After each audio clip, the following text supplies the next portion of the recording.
Welcome to the third video. We're still in discovery. It's a second discovery. We had an introduction before.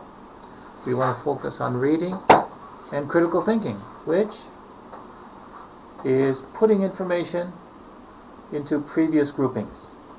You're growing your umbrella, it's opening up, and you're putting them into these groupings that you made or will make during this session. To prepare for this, in this section, reading followed by critical thinking, we'll develop quicker outlines and build vocabulary. You already did the outlines.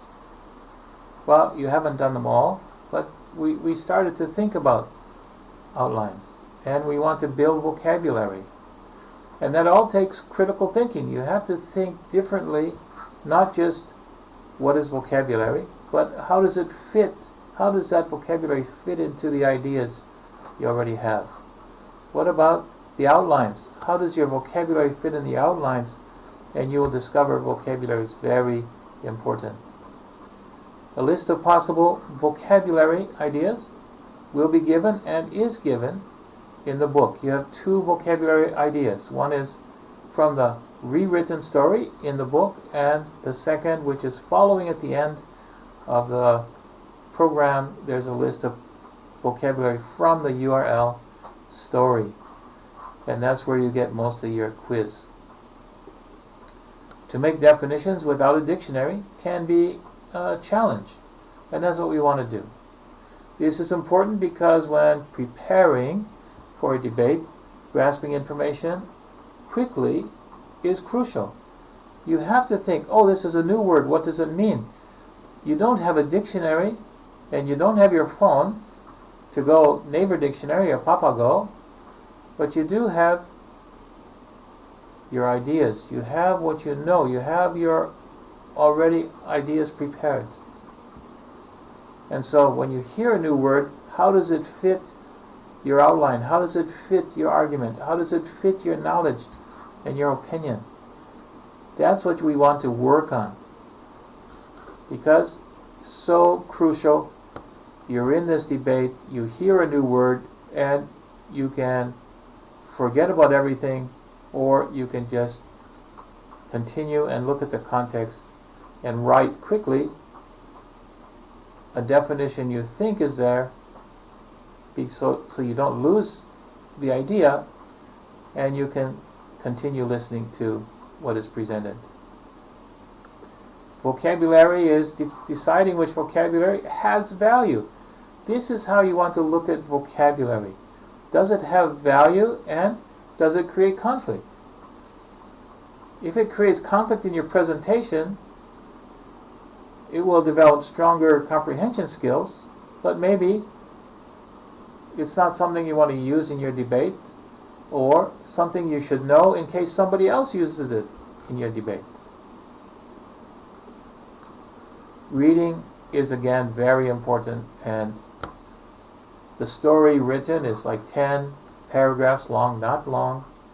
So read the story and read the URL story. They are different. They are the same idea. The chosen vocabulary has been highlighted. Create an outline of the story. You're going to create a small outline and of each paragraph, and there are 10 paragraphs. So long outlines, they are tedious, they are hard work, so we want to learn how to make a quick, kind of a quickie outline that will save you time, and when you hear something you can quickly put it into the outline as a new idea, because then you can present it later. Vocabulary, when you're reading, words which follow the story should be used in your outline. Okay, we're going to look at that. Words which follow the story. Take them right out of the story. Use vocabulary in your outlines which will strengthen the continued use of them in the context. So then you have a better reference for which to use them, not just a dictionary definition. They are also good to fall back when making your point. Something that if you expand your vocabulary, you can use them either in your rebuttal, your response to the opposition, or even in your own when you're presenting. It strengthens your presentation. It strengthens the way you are seen by the opposition. So this is the topic. Coupang, the South Korean Amazon, is chewing up and spitting out its workers. Read the story without stopping. It's only 10 paragraphs. Shouldn't take you more than a minute or two. And don't stop for vocabulary. You will see them because they are bold, but don't stop and think about them. Read the whole story. Everything is in sequence. It has a continuous idea. So stopping kind of breaks that up, and you don't understand, and you lose the idea. Consider how the headings you made previously, remember you made previous headings, previous categories, combined with your listed arguments, fit together.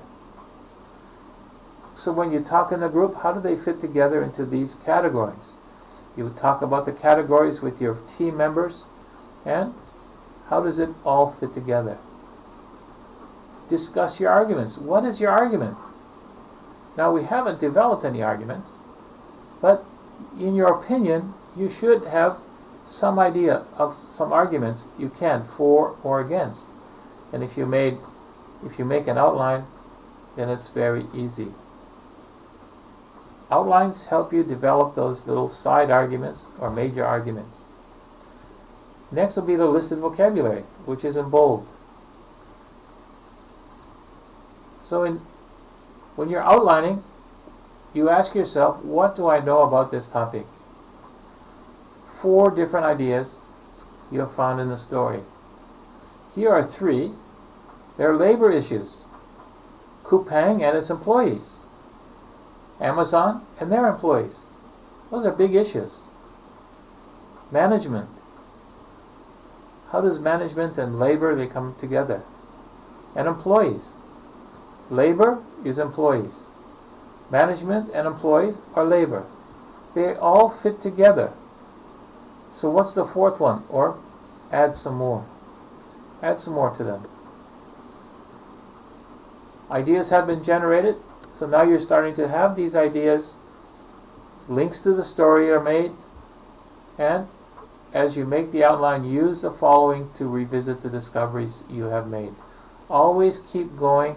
Look at what you have. Add information. Look at what you have. Continue to add information. What do I know about this topic? It's a really good question. Use your notes and vocabulary when you make your outline. You have lots of information, but your outline should be short and precise.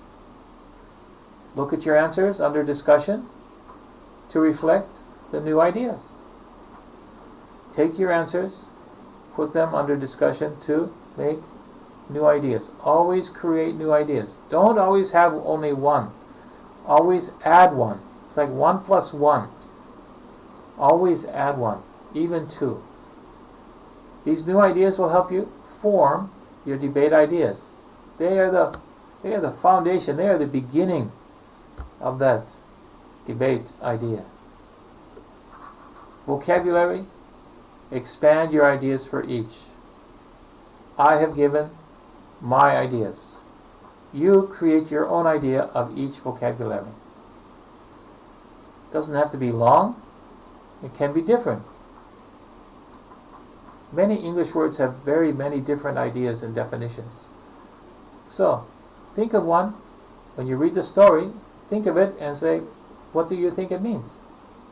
Use the story. They're all highlighted in bold, so it's very easy. The paragraphs are there, so you can't get lost. And just write out quickly what your ideas are. The second list of words are from the original, and they are later in the book after the debate page. The quiz, which you also find in the book at the end, is taken from those vocabulary.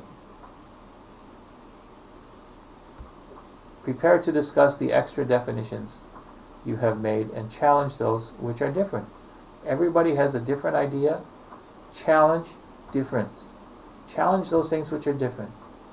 So we want to really work on, because challenging can be hard for some. And so if there's a different definition, you don't agree, maybe you think it should be, challenge, but give a reason for challenge. That's where we are. So for review, read the story without stopping. Now that's not so hard. It takes 2 minutes. You can probably read it in 5 minutes 2 or 3 times. Create an outline to present next class. Outlines are not so hard if you keep your ideas short. Be ready to discuss your arguments and how they fit your position in class. How do these things fit your position? You agree with that first idea that business spits out employees. You agree or disagree? How does your outline fit this? How does your vocabulary fit this? Those extra definitions. Challenge them from other people. Well, that's all you have to do. Sounds like a lot. Come back to class and share your ideas with the class. Remember to challenge. Be prepared to challenge. See you soon next time.